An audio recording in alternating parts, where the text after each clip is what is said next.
गोलंदाजी मार्कवर प्रशांत याला अगदी आणलंय। प्रशांतने ठोकलेले ते 3 षटकार शेवटच्या चेंडूवर होते आणि इथून शेवटचं षटक त्याला हाताळण्याकरिता आणलंय। म्हणजे त्याने ज्या धावा अगदी बनवल्या होत्या ना त्याच धावा आता त्याला रोखायच्यात।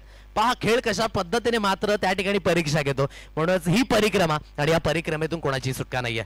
ओहो पहिला चेंडू अतिरिक्त बाउन्स होता, काय जबरदस्त लेन त्यावेळेस पाहायला मिळाली। डिक्लेरेशन झोन कडे अगदी हा चेंडू निघून गेलाय। एक सिंगलच्या रूपाने ही धावसंख्या ही स्कोर कार्डवर येईल आणि या सिंगलच्या मदतीने अगदी आपण पाहत आहे धावफलक हलकसं सरकलं गेले ते म्हणजे 53 या अंकावर। आता 15 धावेंची आवश्यकता आहे, आता 16 धावेंची आवश्यकता आहे, माफ करा। आता या सिच्युएशन मध्ये अगदी ठाऊक आहे हरीजी चौधरी यांना की फलंदाज थोडेसे युजेस फुटवर्क करतात, म्हणून त्यांना रोखण्याकरिता अगदी यष्ट्यांना चिटकून मात्र हे क्षेत्ररक्षण होतंय। जर सिंगल गेली तरी वाव्य ठरेल। परंतु इथून पुन्हा एकदा प्रशांत गोलंदाजी मार्कवर मोठा फटका खेळण्याचा बाणस जिथून अगदी आपण पाहताय बॅटची लीडिंग एज घेऊन पुन्हा एकदा डिक्लेरेशन झोन मध्ये हा चेंडू जगदीश एकेंडने उभा आहे, त्याला स्ट्राइक मिळाली नाहीये। परंतु प्रणयकडे सुद्धा ते कॅलिबर आहे, परंतु प्रणय आतापर्यंत आपण पाहताय सुरुवातीच्या पहिल्या षटकामध्ये स्ट्राइकला होता, तदनंतरचे 2 षटक अगदी जगदीशाने व्यवस्थित खेळून काढलेत। आता इथून 4 चेंडू आहेत, 15 धावेंची गरज अजून सुद्धा असेल। मोठा फटका खेळण्याचा मानस पुन्हा एकदा आपण पाहताय त्या दिशेने अगदी पाहायचं झालं तर 2 धावा या डिक्लेरेशनच्या स्वरूपाने मात्र तुम्हाला मिळणार आहेत। आता या 2 धावा स्कोर कार्डवर पुन्हा एकदा येतील आणि या दुहेरीच्या मदतीने धावफलक अगदी हलकसं सरकलं गेलंय ते म्हणजे 56 या अंकांवर। सिंगल आणि डबलने फरक पडणार नाही गावदेवी वैतीपडा ब या संघाला। आता इथून प्रणय याला काहीतरी चमक करून दाखवावीच लागेल, अभि नाही तो कभी नाही। येणारे 3 चेंडू आहेत आणि यातून लक्ष असेल 13 धावेंचं। 3 balls remaining 13 runs required to win.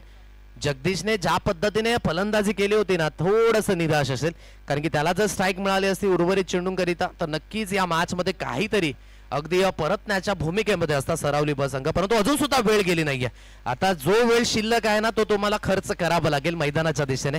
येणारे 3 चेंडू 13 ची आवश्यकता आहे। कंपल्सरी चेस हा या स्पर्धेचा नियम आहे, म्हणून तुम्हाला धावा या कराव्याच लागतील। 13 धावेंची आवश्यकता, हा चेंडू खूप निर्णायक असेल। प्रशांत त्याला अगदी आपण पाहताय गोलंदाजी मार्कवर मोठा फटका खेळण्याचा मानस, काय गोलंदाजी प्रशांतने करून दाखवले।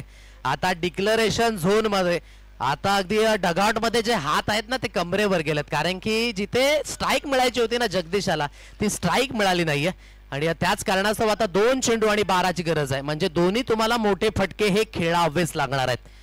सिच्युएशनने डिमांड केले, मागचा सामना सुद्धा शेवटच्या अंतिम चेंडू पर्यंत गेला होता जिथे 2 चेंडू आणि 12 चीच गरज होती। आता इथून पुन्हा एकदा 30 सिच्युएशन आहे, 2 चेंडू आणि 12 ची आवश्यकता आहे। आता या आवश्यकतेनुसार इथून या कठीण वेळेस या कठीण प्रसंगी प्रणय काम असेल का आपल्या संघाच्या पाहण्या योग्य। मोठा फटका यस इट इज। ती सिच्युएशन पुन्हा एकदा मॅच जिवंत। रुको जरा सबर करो, शर्यत अजून संपली नाही, मी अजून जिंकला नाही। प्रणयच्या बॅटमधनं आलाय हा मॅचला जिवंत ठेवणारा षटकार, 6 धावा।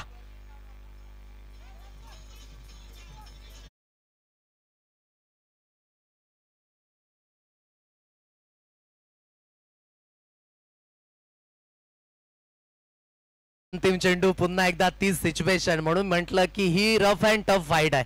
इथे सिच्युएशन कशी असलो परंतु गेम मात्र त्याच पद्धतीने होणार आहे। आता 1 चेंडू शिल्लक आहे, 6 धावेंची आवश्यकता। असं आपण नेहमीच म्हणतो ना की पाने के लिए बहुत कुछ लेकिन खोने के लिए कुछ काफी। आता त्या सिच्युएशन मध्ये तुम्हाला संघाच्या कामास येणार आहे, म्हणून आम्ही नेहमीच म्हणतो ना की समय का खेल है, जिसका आ गया वो छा गया।